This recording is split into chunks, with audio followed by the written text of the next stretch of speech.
ಕರ್ನಾಟಕ ಮಾತೆಗೆ, ಕನ್ನಡ ಭುವನೇಶ್ವರಿಗೆ, ಭ್ರಷ್ಟರೇ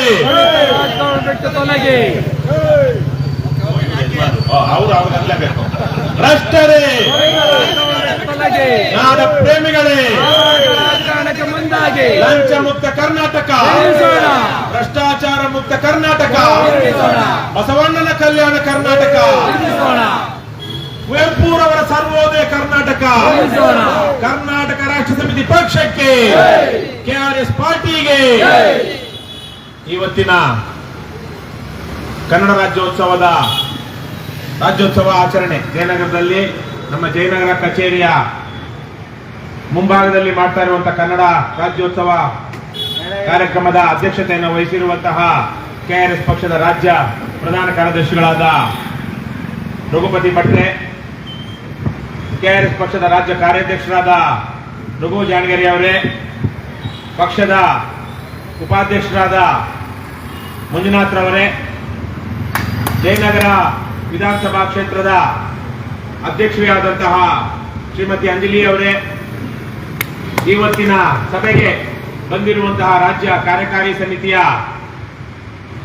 ಸೊಣ್ಣಪ್ಪ ಗೌಡ್ರೆ, ಹಬೀಬ್ ರವರೇ, ಆರೋಗ್ಯ ಸ್ವಾಮಿ ಅವರೇ, ಜೀವನ್ ರವರೇ, ಮತ್ತಿನ್ನಾರಿದ್ದಾರಪ್ಪ, ಮತ್ತು ಇಲ್ಲಿ ಸೇರಿರುವಂತಹ ಎಲ್ಲ ಕೆಆರ್ಎಸ್ ಪಕ್ಷದ ನೀವೇನಾ ಕೆಆರ್ಎಸ್ ಪಕ್ಷದ ಏನು ಕೇಳಿಸ್ತಿಲ್ಲ, ಕೆಆರ್ಎಸ್ ಪಕ್ಷದ ಈಗ ನಾನು ಈಗಾಗಲೇ ಬಹುತೇಕ ಒಂದಷ್ಟು ಮಾತಾಡಿದ್ದಾರೆ, ಒಂದಷ್ಟು ವಿಚಾರ ಮತ್ತೆ ನನಗೆ ಹೇಳ್ಬೇಕು ಅನ್ಸಿದೆ. ಅದಕ್ಕೆ ಮೊದಲು ನಾವೆಲ್ಲ ಒಂದು ಹಾಡು ಹೇಳೋಣ. ಬಾರಿಸು ಕನ್ನಡ ಡಿಂಡಿಮವ, ಬಾರಿಸು ಕನ್ನಡ ಡಿಂಡಿಮವ. ಅಲ್ಲಿ ಯಾರು ಒಂದ್ 2-3 ಹೆಣ್ಮಗಳು ಹೇಳ್ತಾ ಇಲ್ಲ. ಮೈಕಳಿ ಬಿಟ್ಟು ಖುಷಿಯಾಗಿ ಸಾಧ್ಯ ಆದ್ರೆ ಎತ್ತಿಕೊಂಡು ಚಪ್ಪಾಳೆ ಹಾಕೊಂಡು ತಾಳ ಹಾಕೊಂಡು ಹೇಳೋಣ. ಬಾರಿಸು ಕನ್ನಡ ಡಿಂಡಿಮವ, ಓ ಕರ್ನಾಟಕ ಹೃದಯ ಶಿವ, ಬಾರಿಸು ಕನ್ನಡ ಡಿಂಡಿಮವ, ಓ ಕರ್ನಾಟಕ ಹೃದಯ ಶಿವ, ಬಾರಿಸು ಕನ್ನಡ ಡಿಂಡಿಮವ, ಓ ಕರ್ನಾಟಕ ಹೃದಯ ಶಿವ. ಸತ್ತಂತಿಹರನು ಬಡಿದೆಚ್ಚರಿಸು, ಸತ್ತಂತಿಹರನು ಬಡಿದೆಚ್ಚರಿಸು, ಕಚ್ಚಾಡುವರನ್ನು ಕೂಡಿಸಿ ಒಲಿಸು, ಕಚ್ಚಾಡುವರನ್ನು ಕೂಡಿಸಿ ಒಲಿಸು, ಸತ್ತಂತಿಹರನು ಬಡಿದೆಚ್ಚರಿಸು, ಸತ್ತಂತಿಹರನು ಬಡಿದೆಚ್ಚರಿಸು, ಕಚ್ಚಾಡುವರನ್ನು ಕೂಡಿಸಿ ಒಲಿಸು, ಕಚ್ಚಾಡುವರನ್ನು ಕೂಡಿಸಿ ಒಲಿಸು. ಹೊಟ್ಟೆಯ ಕಿಚ್ಚಿಗೆ ಕಣ್ಣೀರ್ ಸುರಿಸು, ಹೊಟ್ಟೆಯ ಕಿಚ್ಚಿಗೆ ಕಣ್ಣೀರ್ ಸುರಿಸು, ಹೊಟ್ಟೆಯ ಕಿಚ್ಚಿಗೆ ಕಣ್ಣೀರ್ ಸುರಿಸು, ಹೊಟ್ಟೆಯ ಕಿಚ್ಚಿಗೆ ಕಣ್ಣೀರ್ ಸುರಿಸು. ಒಟ್ಟಿಗೆ ಬಾಳುವ ತೆರದಲ್ಲಿ ಹರಸು, ಒಟ್ಟಿಗೆ ಬಾಳುವ ನೆಲದಲ್ಲಿ ಹರಸು. ಓ ಕರ್ನಾಟಕ ಹೃದಯ ಶಿವ, ಬಾರಿಸು ಕನ್ನಡ ಡಿಂಡಿಮವ, ಕರ್ನಾಟಕ ಹೃದಯ ಶಿವ. ನೀ ಮೆಟ್ಟುವ ನೆಲ ಅದೇ ಕರ್ನಾಟಕ, ನೀ ಮೆಟ್ಟುವ ನೆಲ ಅದೇ ಕರ್ನಾಟಕ, ನೀ ಮೆಟ್ಟುವ ನೆಲ ಅದೇ ಕರ್ನಾಟಕ, ನೀ ಮೆಟ್ಟುವ ನೆಲ ಅದೇ ಕರ್ನಾಟಕ. ನೀನೇರುವ ಮಲೆ ಸಹ್ಯಾದ್ರಿ, ನೀನೇರುವ ಮಲೆ ಸಹ್ಯಾದ್ರಿ, ನೀ ಮೆಟ್ಟುವ ನೆಲ ಅದೇ ಕರ್ನಾಟಕ, ನೀನೇರುವ ಮಲೆ ಅದೇ ಸಹ್ಯಾದ್ರಿ.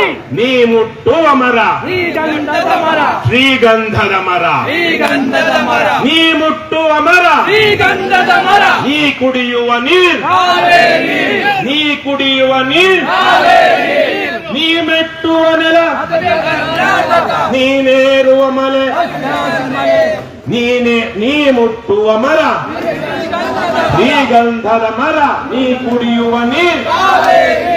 ಬಾರಿಸು ಕನ್ನಡ ಡಿಂಡಿಮವ, ಓ ಕರ್ನಾಟಕ ಹೃದಯ ಶಿವ, ಬಾರಿಸು ಕನ್ನಡ ಡಿಂಡಿಮವ, ಕರಾಕೆ, ಓ ಕರ್ನಾಟಕ ಹೃದಯ ಶಿವ, ಬಾರಿಸು ಕನ್ನಡ ಡಿಂಡಿಮವ, ಓ ಕರ್ನಾಟಕ ಹೃದಯ ಶಿವ.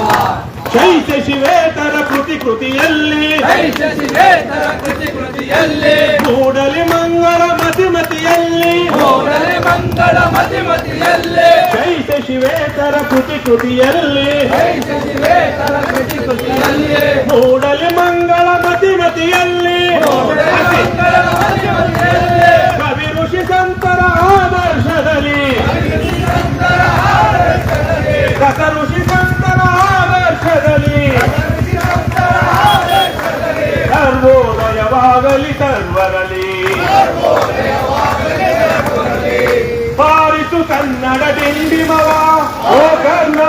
ಹೃದಯ ಶಿವ ಬಾರಿಸು ಓ ಕರ್ನಾಟಕ ಹೃದಯ ಶಿವ ಬಾರಿಸು ಕನ್ನಡ ಡಿಂಡಿಮವ ಬಾರಿಸು ಬಾರಿಸು ಬಾರಿಸು ಬಾರಿಸು ಬಾರಿಸು ಕನ್ನಡ ಡಿಂಡಿಮವ ಓ ಕರ್ನಾಟಕ ಹೃದಯ ಶಿವ ಕರ್ನಾಟಕ ಮಾತೆಗೆ ಕನ್ನಡ ಭುವನೇಶ್ವರಿಗೆ ಎಲ್ರಿಗೂ ಸಾಧ್ಯವಾದಷ್ಟು ಮೈಸೂರಿಗೆ ಬಿಟ್ಟಲ್ವಾ ಕೂತ್ಕೊಳ್ಳಿ ಸ್ವಲ್ಪ ನಗು ನಗುತ್ತಾ ಖುಷಿ ಖುಷಿಲಿ ಏನಪ್ಪ ಇವತ್ತು ನಾವು ಮಾಡ್ತಾ ಇರೋದು ಶೋಕಾಚರಣೆನ ಸಂಭ್ರಮ ಅದನ್ನ ಇವತ್ತು ಇಡೀ ರಾಜ್ಯದಲ್ಲಿ ಕರ್ನಾಟಕ ಕನ್ನಡ ರಾಜ್ಯೋತ್ಸವವನ್ನ ಆಚರಣೆ ಮಾಡೋದಕ್ಕೆ ಅರ್ಹತೆ ಪಡ್ಕೊಂಡಿರುವಂತಹ ಏಕೈಕ ರಾಜಕೀಯ ಪಕ್ಷ ಪಕ್ಷ ನಾಡ ದ್ರೋಹಿಗಳು ಇರುವಂತಹ ಪಕ್ಷಗಳು ಮಾಡ್ತಾವಲ್ಲ ಕನ್ನಡ ರಾಜ್ಯೋತ್ಸವ ಅದು ಕನ್ನಡಿಗರಿಗೆ ಮಾಡುವಂತಹ ದ್ರೋಹ. ಇವತ್ತು ರಾಜಕಾರಣಿಗಳು ಪರಮ ಭ್ರಷ್ಟ ರಾಜಕಾರಣಿಗಳು ಕನ್ನಡ ರಾಜ್ಯೋತ್ಸವ ಮಾಡಿದ್ರೆ ಅದು ಕಷ್ಟ ಇದೆಯಾ? ನಾಡ ಜನರ ಬದುಕನ್ನ ಹಾಳು ಮಾಡುವಂತವ್ರು ರಾಜ್ಯೋತ್ಸವ ಮಾಡಿದ್ರೆ ಅದಕ್ಕೆ ಅರ್ಥ ಇದೆಯೇನ್ರಪ್ಪ? ಆದ್ರೆ ಇವತ್ತು ರಾಜಕಾರಣಿಗಳು ಮಾತ್ರ ತಪ್ಪು ಮಾಡ್ತಿದಾರ. ನಮ್ಮ ಅಣ್ತಮ್ಮಂದ್ರು ದೊಡ್ಡ ಚಿಕ್ಕಪ್ಪಂದ್ರು ಮನೆಯಲ್ಲಿರೋ ಹೆಣ್ಣು ಮಕ್ಕಳು ಗಂಡಸರಿಗೆ ಲಿಕ್ಕರು ಯಾರ ಕುಕ್ಕರ್ ಪರವಾಗಿಲ್ಲ, ಗಂಡಸರಿಗೆ ಲಿಕ್ಕರು ಹೆಂಗಸರಿಗೆ ಇದೇ ಜಾಗದಲ್ಲಿ 2023ರಲ್ಲಿ ನಾವು ಇದೇ ಜಾಗದಲ್ಲಿ ಮಾಡಿದ್ವಿ. ಸಾರ್ವಜನಿಕವಾಗಿ ಹಂಚ್ತೀವಿ ಅಂತ ಪತ್ರಿಕಾಗೋಷ್ಠಿ ಜೊತೆಗೆ ಹಂಚಿಕೆ ಇಲ್ಲ. ಗಂಡಸರಿಗೆ ಲಿಕ್ಕರು, ಹೆಂಗಸರಿಗೆ ಎರಡು ಬೆಳೆದವರಿಗೆ ನಿಕ್ಕರು. ಮುನಿರತ್ನ 25,000 ನಿಕ್ಕರ್ಗಳನ್ನ ತರಿಸಿದ್ದ ತಮಿಳುನಾಡಿನಿಂದ. ಕಾಂಗ್ರೆಸ್ ಅಲ್ಲಿ ಇದ್ದಾವ 2023ರಲ್ಲಿ ಇಲ್ಲ 2018ರಲ್ಲಿ 2018ರಲ್ಲಿ ನಾವು ಸಭೆ ಮಾಡಿದ್ವಿ ಇದೇ ಜಾಗದಲ್ಲಿ. ಹೀಗೇನೆ ಮಾಡಿದ್ವಿ. ಇವತ್ತು ಕರ್ನಾಟಕದಲ್ಲಿ ಕನ್ನಡಿಗರು ಗೌರವ ಘನತೆ ಸಮೃದ್ಧಿಯಿಂದ ಬದುಕೋದಿಕ್ಕಾಗ್ತಾ ಇಲ್ಲ ಅಂದ್ರೆ ಬಹುಸಂಖ್ಯಾತ ಜನ, ವಿಶೇಷವಾಗಿ ನಮ್ಮ ಗ್ರಾಮೀಣ ಭಾಗದಲ್ಲಿರೋರು, ನಗರಗಳಲ್ಲಿ ಸ್ಲಮ್ಗಳಲ್ಲಿರೋರು, ಕೂಲಿ ಮಾಡ್ತಾ ಇರೋರು ಅವರು ಕನ್ನಡಿಗರಲ್ವೇನ್ರಪ್ಪ? ಕನ್ನಡಿಗರು ತಾನೆ. ಅವರು ನೆಮ್ಮದಿ ಖುಷಿ ಸಂತೋಷದ ಬದುಕ್ತಾ ಇದ್ದಾರಾ? ಅದಕ್ಕೆ ಯಾರು ಕಾರಣ? ರಾಜಕಾರಣಿಗಳನ್ನ ಗೆಲ್ಲಿಸೋರು ಯಾರು? ಜನ. ನಾವೆಲ್ಲ ತಪ್ಪು ಮಾಡ್ತಾ ಇದ್ದೀವಿ ಅಂತ ನಾವು ಜನಕ್ಕೆ ಅರ್ಥ ಮಾಡಿಸ್ಬೇಕು ಇವತ್ತು. ಇನ್ನು ನೀನು ಹೋಗ್ತಿರೋಣ. ಹಾಗಾಗಿ ಇವತ್ತು ಎಲ್ಲರ ಮೇಲೆ ವಿಶೇಷವಾಗಿ ನಾಡು ಕಟ್ಟಬೇಕು ಅಂತ ನಾವು ಯಾರು ಭಾವಿಸ್ಕೊಂಡು ತ್ಯಾಗ ಮಾಡ್ತಾ ಇದ್ದೀವೋ ನಮ್ಮೆಲ್ಲರ ಮೇಲೆ ಬಹಳ ದೊಡ್ಡ ಜವಾಬ್ದಾರಿ ಇದೆ. ಇಷ್ಟೊತ್ತನ್ನು ಮಂಜುನಾಥ್ ಮತ್ತೆ ರಘು ಜಾಣಗೆರೆ ಒಂದಷ್ಟು ವಿಚಾರ ಹೇಳಿದ್ರು. ಇವತ್ತು ಕರ್ನಾಟಕದಲ್ಲಿ ಪ್ರಜಾಪ್ರಭುತ್ವ ಇಲ್ಲ ಇದೇನ್ರಪ್ಪ? ನಾಮಕಾವಸ್ಥೆ.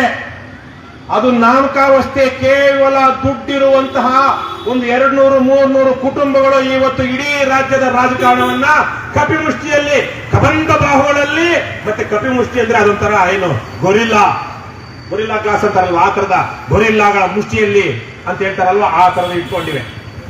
ಅದೇ ಕಾರಣದಿಂದಾನೇ 5 ವರ್ಷಗಳಿಂದ ಬೆಂಗಳೂರಿನಲ್ಲಿ ಬಿಬಿಎಂಪಿ ಚುನಾವಣೆ ಆಗಿಲ್ಲ. 5 ವರ್ಷಗಳಿಂದ ತಾಲೂಕ್ ಪಂಚಾಯತಿ, ಜಿಲ್ಲಾ ಪಂಚಾಯತಿ ಚುನಾವಣೆಗಳಾಗಿಲ್ಲ. ಬೇರೆ ಇನ್ಯಾರೋ ರಾಜಕಾರಣದಲ್ಲಿ ಚುನಾವಣೆಗಳಲ್ಲಿ ಗೆದ್ದು ಬಂದು ನಮಗೆ ಮುಂದಿನ MLA ಎಲೆಕ್ಷನ್ ಅಲ್ಲಿ ಚಾಲೆಂಜ್ ಮಾಡ್ತಾರೆ. ಹಾಗಾಗಿ ಅಂತ ಚುನಾವಣೆಗಳೇ ಆಗಬಾರದು. ಕೇವಲ ನಾವು ದುಡ್ಡಿರುವಂತಹ ಕುಟುಂಬಸ್ಥರು, ವಂಶದವರು ಮಾತ್ರ ಇವತ್ತು ನಾವು ಚುನಾವಣೆಗಳಲ್ಲಿ ನಿಲ್ಲಬೇಕು ಅಂತ ಒಂದು ಪಿತೂರಿ ನಡೆದಿದೆ ನಮ್ಮ ರಾಜ್ಯದಲ್ಲಿ. ಅದರಿಂದನೇ ಇವತ್ತು ಕಾಂಗ್ರೆಸ್, ಬಿಜೆಪಿ, JDS ಪಕ್ಷದಲ್ಲಿ ಕಾರ್ಯಕರ್ತರು ಯಾರು ಇಲ್ಲ. ಇರೋದು ಯಾರು? ದಲ್ಲಾಳಿಗಳು, ಜೀತದಾಳುಗಳು. ಯಾರಣ್ಣ? ಜೀತದಾಳುಗಳು.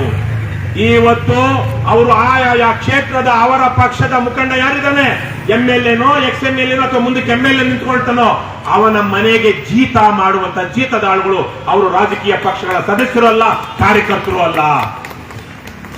ಇವತ್ತು ಹಣದ ಮೇಲೆ ರಾಜಕಾರಣ ನಡೀತಾ ಇದೆ. ಒಂದು ವಿಧಾನಸಭಾ ಕ್ಷೇತ್ರದಲ್ಲಿ ಹಲ್ಕಾ ಕೆಲಸ ಮಾಡೋದಿಕ್ಕೆ, ಲೋಫರ್ ಲುಚ್ಚ ಕೆಲಸ ಮಾಡೋದಿಕ್ಕೆ ಸಿದ್ಧವಾಗಿರುವಂತ ಯಾವನೋ ಒಬ್ಬ ಶ್ರೀಮಂತ, ಎಲ್ಲಾ ಶ್ರೀಮಂತರು ಅಲ್ಲ, ಎಲ್ಲಾ ಶ್ರೀಮಂತರು ಹಲ್ಕಾ ಕೆಲಸ ಮಾಡ್ತಾರೆ ಅಂದ್ರಪ್ಪ? ಮಾನ ಮರ್ಯಾದೆಯಿಂದ ಬದುಕೋರು ಕೋಟ್ಯಾಂತರ ಸಂಖ್ಯೆಯಲ್ಲಿ ಇಲ್ವಾ ಪ್ರಪಂಚದಲ್ಲಿ? ಆದ್ರೆ ಆಯಾಯ ತಾಲೂಕಲ್ಲಿ ನೂರಾರು ಕೋಟಿ ಇಟ್ಕೊಂಡು ಅಂದ್ರೆ ಹಣ ಹಂಚಿ ಎಂಡ ಕೊಡಿಸಿ ಬಿರಿಯಾನಿ ತಿನ್ನಿಸಿ ಜನರನ್ನ ಹಾಳು ಮಾಡಿ ಹುಡುಗರಿಗೆ ತೀರ್ಥ ದೀಕ್ಷೆ 17-18 ವರ್ಷ ಆಗಿರುವಂತಹ ಹುಡುಗರಿಗೆ ಡಾಬಾಗಳಲ್ಲಿ ಬಾರ್ಗಳಲ್ಲಿ ತೀರ್ಥ ದೀಕ್ಷೆ ಕೊಡುವಂತಹ ಹಲ್ಕಾ ಕೆಲಸ ಮಾಡುವಂತಹ ವಂಶದವರು ಕುಟುಂಬದವರು ಮಾತ್ರ ಇವತ್ತು ಚುನಾವಣೆಗಳಲ್ಲಿ ಗೆಲ್ಲೋದಿಕ್ ಮುಂದೆ ಬರ್ತಾ ಇದ್ದಾರೆ, ನಿಲ್ಲೋದಿಕ್ ಮುಂದೆ ಬರ್ತಾ ಇದ್ದಾರೆ. ಯಾವ ಪಾರ್ಟಿಗಳಿಂದ? JCB ಪಾರ್ಟಿಗಳಿಂದ. ಮಿಕ್ಕ ಹಾಗೆ ಮಾನ ಮರ್ಯಾದೆ ಇರುವಂತಹ ಶ್ರೀಮಂತರು ರಾಜಕಾರಣದಲ್ಲಿದ್ರು, ಇವತ್ತು ಅವರು ರಾಜಕಾರಣದಲ್ಲಿ ಇಲ್ಲ. ಎಲ್ಲ ಶ್ರೀಮಂತರು ಕೆಟ್ಟವರಲ್ಲ, ಆದ್ರೆ ಶ್ರೀಮಂತನಾಗಿದ್ದುಕೊಂಡು ದರ್ಪ, ದೌರ್ಜನ್ಯ, ದುರ್ವರ್ತನೆ, ದುರ್ನಡತೆ, ದುರಾಚಾರ, ದುಷ್ಟ ಬುದ್ಧಿ ಇರುವಂತವರು ಮಾತ್ರ ರಾಜಕಾರಣಕ್ಕೆ ಬರ್ತಾ ಇದ್ದಾರೆ. ಹಾಗಾಗಿನೇ ಇವತ್ತು 200-250 ಕುಟುಂಬಗಳ ಕೈಯಲ್ಲಿ ಇವತ್ತು ನಮ್ಮ ರಾಜ್ಯದ ಪ್ರಜಾಪ್ರಭುತ್ವ ಅನ್ನುವಂತಹದ್ದು ಅಲ್ಲಿದೆ. ಇದನ್ನ ಡೆಮಾಕ್ರಸಿ ಅನ್ನಲ್ಲ, ಇದಕ್ಕೆ ಇಂಗ್ಲಿಷ್ ಅಲ್ಲಿ ಒಂದು ಒಳ್ಳೆ ಪದ ಇದೆ, ಕನ್ನಡದಲ್ಲಿ ಸ್ವಲ್ಪ ಕ್ಲಿಷ್ಟ ಅದು ಹೇಳೋದಕ್ಕೆ. ಆಲಿಗಾರ್ಕಿ ಅಂತ ಅಂದ್ರೆ ಕೆಲವೇ ಕುಟುಂಬಗಳ ಕೈಯಲ್ಲಿ, ಪ್ರಜಾಪ್ರಭುತ್ವದ ಹೆಸರಿನಲ್ಲಿ ಕೆಲವೇ ಕುಟುಂಬಗಳ ಕೈಯಲ್ಲಿರುವಂತಹ ಆಡಳಿತ ಅಂತ. ಇವತ್ತು ರಷ್ಯಾದಲ್ಲಿ ಬೇರೆ ಬೇರೆ ಒಂದು 4-5 ದೇಶಗಳಲ್ಲಿ ಹಾಗೆ ಇರೋದು. ಹಾಗಾಗಿ ಅದನ್ನ ಬದಲಾಯಿಸೋದಿಕ್ಕೆ ಇವತ್ತು ಪ್ರಾಮಾಣಿಕವಾಗಿ ಹೋರಾಟ ಮಾಡ್ತಾ ಇರುವಂತಹ ಏಕೈಕ ಪಕ್ಷ ಇವತ್ತು ಕನ್ನಡ ರಾಜ್ಯೋತ್ಸವದ ಸಂದರ್ಭದಲ್ಲಿ ನಾವು ಯಾವ ರೀತಿ ಕನ್ನಡಿಗರ ಬದುಕನ್ನ ಕಟ್ಟಬೇಕು, ಇಲ್ಲಿ ಯಾವ ತರಹದ ಆಡಳಿತ ಸುಧಾರಣೆಗಳು ಬರಬೇಕು, ಸಾಮಾಜಿಕ ನ್ಯಾಯ ಸಿಗಬೇಕು ಅಂದ್ರೆ ಇಲ್ಲಿ ಯಾವೆಲ್ಲ ರೀತಿಯ ಕಾನೂನುಗಳು ಕಾಯ್ದೆಗಳು ಬರಬೇಕು, ಜನ ಅಧಿಕಾರಿಗಳು ವಿಶೇಷವಾಗಿ ಅಧಿಕಾರಿಗಳು ಯಾವ ರೀತಿ ನಡ್ಕೊಳ್ಬೇಕು ಅಂತ ಸ್ಪಷ್ಟವಾಗಿ ಹೇಳ್ತಾ ಹೋರಾಟ ಮಾಡ್ತಾ ಸಂವಿಧಾನ ನಮಗೆ ಕೊಟ್ಟಿರುವಂತಹ ಹಕ್ಕುಗಳನ್ನ ಭಯ ಭೀತಿ ಇಲ್ಲದೆ ಚಲಾಯಿಸ್ತಾ ಇರುವಂತಹ ನಾಡ ಯೋಧರು ಎಲ್ಲಿದ್ದಾರೆ?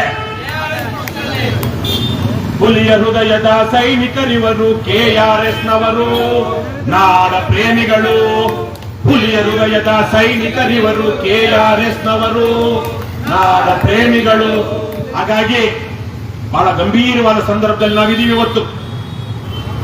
ನಮ್ಮ ರಾಜ್ಯ ಬೇರೆ ಯಾರಿಂದಲೂ ಬಯಸದಂತಹ ಒಂದು ದೊಡ್ಡ ಕೆಲಸವನ್ನ ಯಾರಿಂದ ಬಯಸ್ತಿದೆ? KRS ಪಕ್ಷ ಬಯಸ್ತಾ ಇದೆ. ಇವತ್ತು ನಮ್ಮ ರಾಜ್ಯದ 4ನೇ ಅತಿ ದೊಡ್ಡ ಪಕ್ಷ ಯಾವುದು? KRS ಪಕ್ಷ. ಇಲ್ಲಿ ಯಾರಿಗೂ ನಾವು ಹಣ ಕೊಟ್ಟು ಕರ್ಕೊಂಡು ಬಂದಿಲ್ಲ, ಹೆಂಡ ಕೊಡ್ತೀವಿ ಅಂತ ಹೇಳಿಲ್ಲ, ಬಿರಿಯಾನಿ ತಿನ್ನಿಸ್ತೀವಿ ಅಂತ ಹೇಳಿಲ್ಲ.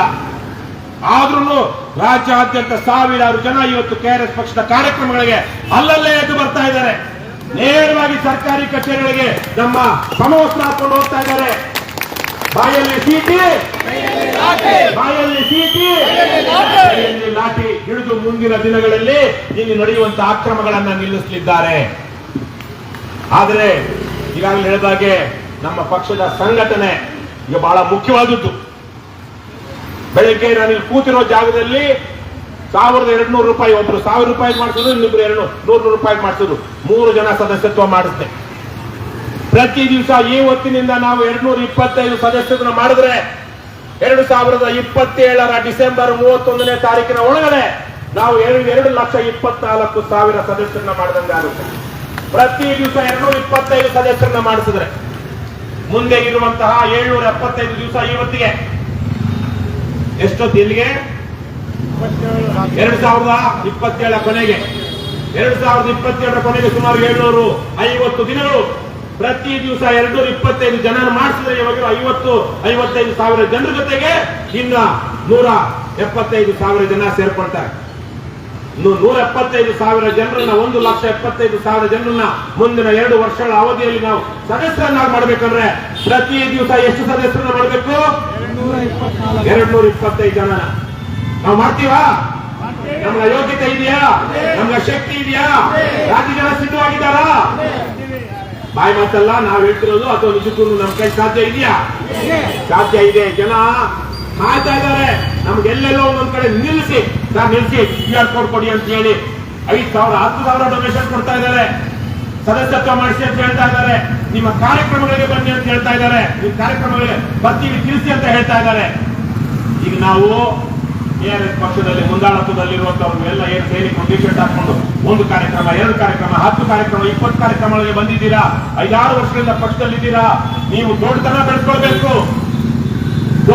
ಬೆಳೆಸ್ಕೊಳ್ಬೇಕು. ಯಾವುದು ಅಲ್ಮಿಡಿ ಶಾಸನದಲ್ಲೂ ಏನೋ ಒಂದು ಬರುತ್ತೆ, ಮಾಧವನೀತನ್ ಪೆರನಲ್ಲ ಕಾದಿಪ್ಪ ಕಲಿಗೆ ವಿಪರೀತನ್. ಅದೇನದು ಶಾಸನದಲ್ಲಿರೋದು? ಬಾದಿಪ್ಪ ಕಲಿಗೆ ಕಲಿಯುಗ ವಿಪರೀತನ್ ಮಾಧವನೀತನ್ ಪೆರನಲ್ಲ. ಒಂದಷ್ಟು ಕನ್ನಡಿಗ ಅಂದ್ರೆ ಯಾರು ಅಂತ ಒಬ್ಬ ಅರಸನ್ನ ಹಳೆಗಾರನ ಇಟ್ಕೊಂಡು ಬರೀತಾರೆ. ಮಾಧುರ್ಯಂಗೆ ಮಾಧುರ್ಯಂ, ಕಲಿಯುಗ ವಿಪರೀತನ್ ಕನ್ನಡಿಗ ಅಂತ. ಈಗ ನಾವು ಆ ತರಹದ ಕನ್ನಡಿಗರಾಗಬೇಕು. KRS ಪಕ್ಷದವರು ವಿಸ್ಮೃತಿಯಲ್ಲಿರುವಂತಹ, ವಿಭ್ರಮೆಯಲ್ಲಿರುವಂತಹ ಇತರ ಕನ್ನಡಿಗರನ್ನು ಎಚ್ಚರಿಸುವಂತರಾಗಬೇಕು. ಅದಾಗಬೇಕು ಅಂದ್ರೆ ನಮ್ಮ ವ್ಯಕ್ತಿತ್ವ ಬೆಳೆಸ್ಕೊಳ್ಬೇಕು. ಯಾರ ವ್ಯಕ್ತಿತ್ವ? ನಮ್ಮದೇ ವ್ಯಕ್ತಿತ್ವ. ನಾವು 4 ಜನರ ಜೊತೆ ಸೇರಿ ಕೆಲಸ ಮಾಡುವಂತಹ, ಜೊತೆಯಲ್ಲಿರುವಂತಹವ್ರನ್ನ ವಿಶ್ವಾಸದಿಂದ ನೋಡುವಂತಹ, ಜನರ ಜೊತೆ ಪ್ರೀತಿ ವಿಶ್ವಾಸ ಗಳಿಸುವಂತಹ ರೀತಿಯಲ್ಲಿ ನಮ್ಮ ನಡವಳಿಕೆ ಇರಬೇಕು. ಆದ್ರೆ ನಮ್ಮಲ್ಲಿ ಒಂದು ರೋಗ, ಒಂದಷ್ಟು ಜನರಿಗೆ ರೋಗ ಇದೆ. ಫೇಸ್ಬುಕ್ ಅಲ್ಲೋ ಇನ್ನೊಂದ್ರಲ್ಲೋ ಲೈವ್ ಬಂದ್ಬಿಟ್ಟು ಹೀರೋಗಳಾಗುವಂತಹ ರೋಗ. ನಾನು ಯಾವಾಗಲೂ ಹೇಳ್ತೀನಿ, ಏನಾಗ್ಬೇಕು ನಾವು? ಏನಾಗ್ಬೇಕು? ನಾಯಕರಾಗಬೇಕು, ಲೀಡರ್ಗಳಾಗಬೇಕು. ಯಾರಾಗಬಾರ್ದು? ಹೀರೋಗಳಾಗಬಾರ್ದು. ಹೀರೋ ಒಬ್ಬನೇ ಇರ್ತಾನೆ, ಬಡಿಸ್ಕೊಂಡ್ರೆ ಮನೆಗೆ ಹೋಗ್ತಾನೆ. ಆದ್ರೆ ನಾಯಕನಾದವನು, ನಾಯಕನ ಹಿಂದೆ ಜೊತೆಗೆ 100 ಜನ ಇರ್ತಾರೆ. ಹೋರಾಟ ನಿರಂತರವಾಗಿ ನಡೀತಾ ಇರುತ್ತೆ. ಇವತ್ತು ಲಿಂಗೇಗೌಡರು ನಮ್ಮ ಜೊತೆಗಿಲ್ಲ, ಆದ್ರೆ ಅವ್ರು ಮಾಡಿದಂತ ಕೆಲಸಗಳು, ಅವ್ರನ್ನ ಶುರು ಮಾಡಿದಂತ ಹೋರಾಟಗಳು, ಅಭಿಯಾನಗಳು ನಿಂತಿದೆಯಲ್ಲ.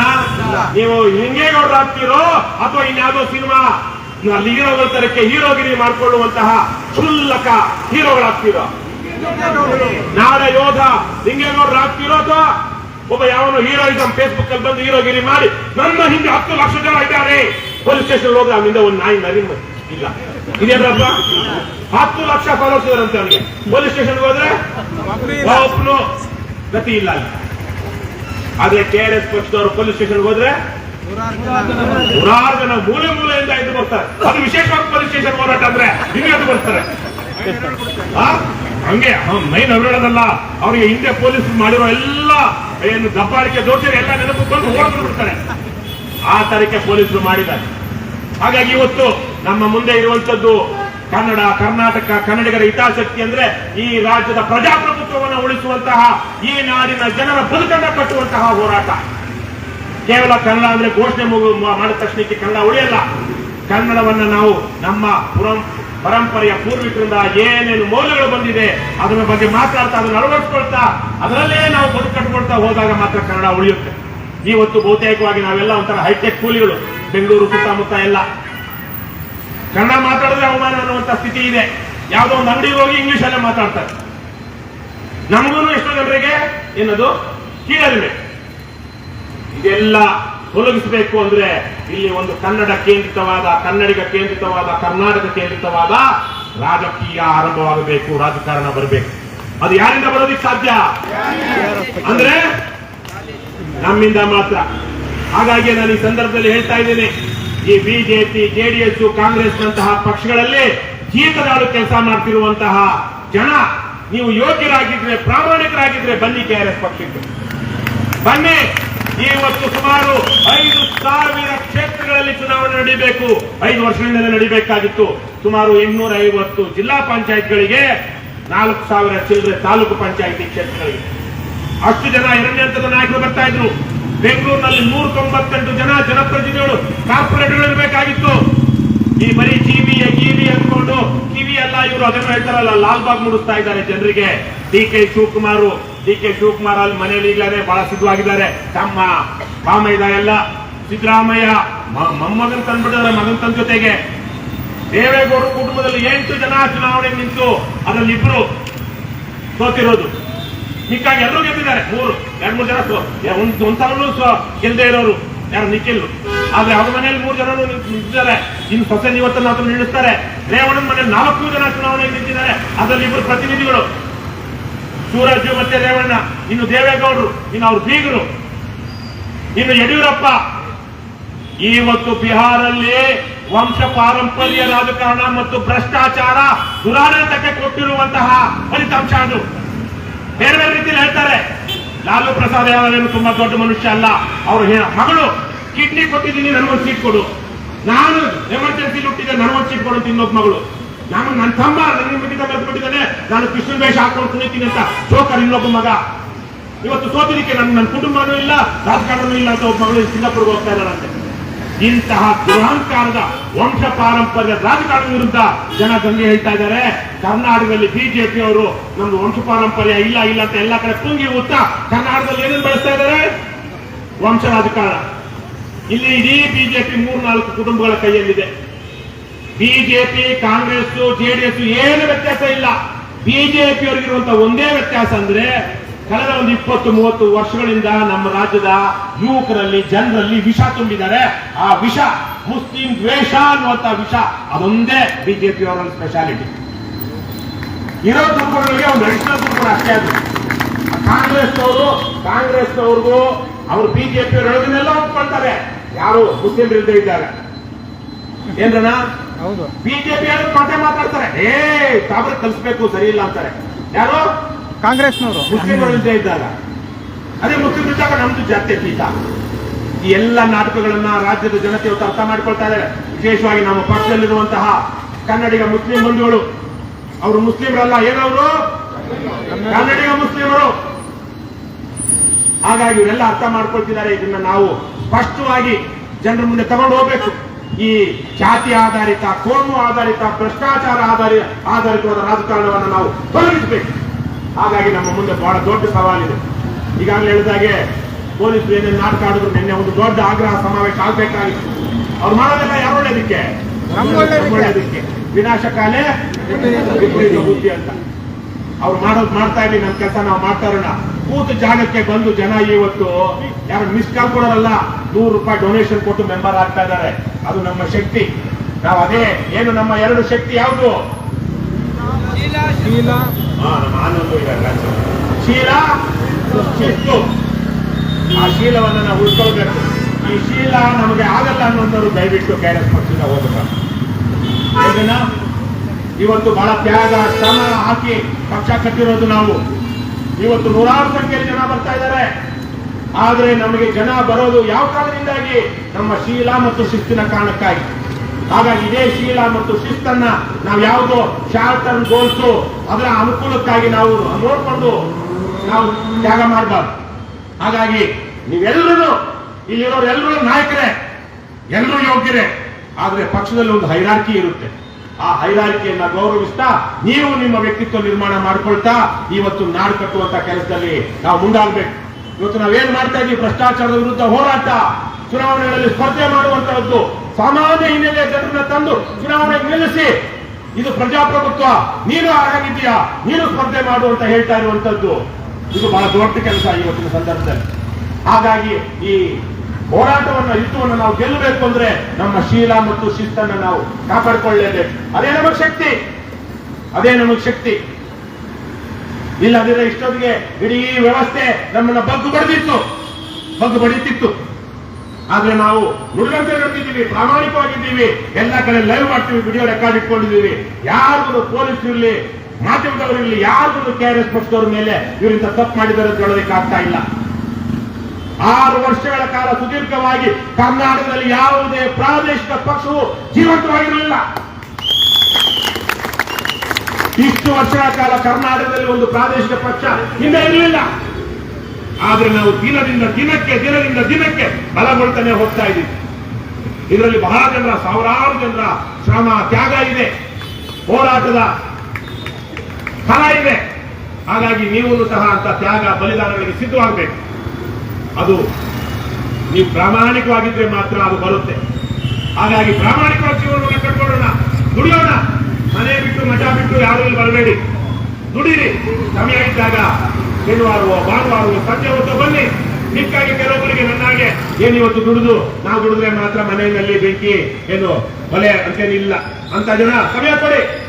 ಸ್ವಾತಂತ್ರ್ಯ ಹೋರಾಟದ ಸಂದರ್ಭದಲ್ಲಿ ಮಹಾತ್ಮ ಗಾಂಧೀಜಿಯವರ ಕರೆಗೆ ಹೋಗೊಟ್ಟು ಲಕ್ಷಾಂತರ ಜನ ಸ್ವಾತಂತ್ರ್ಯ ಹೋರಾಟಕ್ಕೆ ಧುಮುಕಿದ ಕಾರಣಕ್ಕೆ ನಮಗೆ ಸ್ವಾತಂತ್ರ್ಯ ಬಂತು.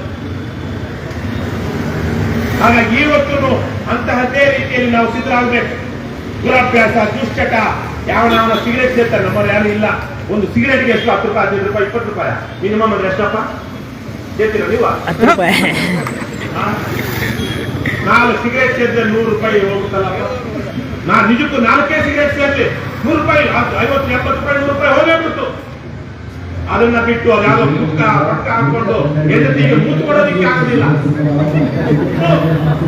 ರಾತ್ರಿ ಎಲ್ಲ ಕಪಾಳು ಹೆಂಡತಿ ಕೂತ್ಕೊಂಡ್ರೆ ಸುದ್ದಿ ಕಾಣ್ತಾ ಇಲ್ಲ ನಮ್ಮ. ಯಾರೇ ಇರ್ಲಿ ಹೆಂಡತಿ ಹಾಕೊಂಡು ಬಂದ್ರು ಗಂಡ ಸರಿ ಇರ್ತಾನೆ. ಸೋತೇಪಾಗ ಹಾಕಿರೋದು ಯಾರೋ ಗಂಡಸ್ರೆ ಪ್ರೀತಿಸ್ರಪ್ಪ, ಪ್ರೀತಿಸೋದ್ ಬಿಟ್ಟು ಬಲಾತ್ಕಾರ ಮಾಡ್ಬೇಡಿ. ಸಿಗರೇಟು ಅವೆಲ್ಲ ನಿನ್ ತಂಬಾಕೆಲ್ಲ ಹಾಕೊಂಡು ಹೋಗಿ. ನಮ್ಮ ಪಕ್ಷದಲ್ಲಂತೂ ಅಂತವ್ರಿಲ್ಲ. ನೋಡಿ ಎಷ್ಟು ಚೆನ್ನಾಗಿದ್ದಾರೆ, ಎಲ್ಲ ಒಂಥರ ಚೆನ್ನಾಗಿದ್ದಾರೆ, ಆರೋಗ್ಯವಾಗಿದ್ದಾರೆ. ನಾನೇ ಸ್ವಲ್ಪ ದಪ್ಪ ಇರೋದು. ಆದ್ರೆ ಬೇರೆ ಪಾರ್ಟಿಗಳಲ್ಲಿ ಎಲ್ಲ 5 ಒಳ್ಳೆ ಕುಕ್ಕೆ ನಾಯಿ ಚೆನ್ನಾಗಿ ಮತ್ತೆ ಬಿಟ್ಕೊಂಡು ಗುಡಾದ ತರ ಓಡಾಡ್ತಾ ಇರ್ತಾರೆ. ಅಲ್ಲೇನ ಆ ಬೇರೆ ಪಾರ್ಟಿಗಳ ಬಗ್ಗೆ ತಾನೇ ಇರೋದು. ನೋಡಿ ನಮ್ಮ ಪಕ್ಷದಲ್ಲಿ ಕಳ್ಕಳಿ ಆಗಿದ್ದಾರೆ, ಇನ್ನೂ ಕಳ್ಕಳಿ ಆಗ್ಬೇಕು. ನೀರೋ ತರ ಇರ್ಬೇಕು ನಾವು.